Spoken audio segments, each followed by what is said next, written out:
তবে ভাই টান দেখছেন, হঠাৎ করে এটা এফজেড বলতে ইচ্ছা হয় না, কারণ এফজেড আগের গুলা তো একটু স্লো বাইক ছিল, আর এটাতে আইসা ভাই ওই জিনিসটা আসলে এফজেড সিরিজ ফোকাস করছিল এর আগে হচ্ছে একটু জব হোল্ডার বা একটু শান্তশিষ্ট মাথার লোকজন, ধরেন যাদের মাথায় এমনিতেই অনেক প্যারা, ওই বাইকিংটারে একটা ফিজিক্যাল এক্সারসাইজ হিসেবে নিতে পারে না যে হ্যাঁ আমি এটার পিছনেই মাথা একদম খাটাবো, তাদের জন্য ছিল আগের এফজেডটা।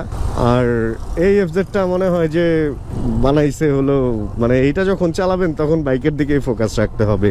আছে না যে বিজনেসের হিসাব করতে করতে এই বাইক টান দিচ্ছেন ভাই, উইরা মুইরা যাবেন, কিন্তু এটার মধ্যে টান একটু অন্যরকম। তবে আমি আরেকবার বলবো, MT-15 এর সাথে কেউ এই বাইকটার তুলনা দিয়েন না। এখন এই বাইকটার দাম হচ্ছে 4 লাখ সামথিং, MT-15 এর দাম হচ্ছে এটার চেয়ে 1 লাখেরও উপরে বেশি। তাহলে একবার চিন্তা করেন, 1 লাখ টাকা কি এমনি এমনি মানুষ দেয়? এটা সিসি ওইটার চেয়ে এটা 100 বেশি, কিন্তু ওইটাতে 100,000 টাকা বেশি, এমনি এমনি তো না, তাই না?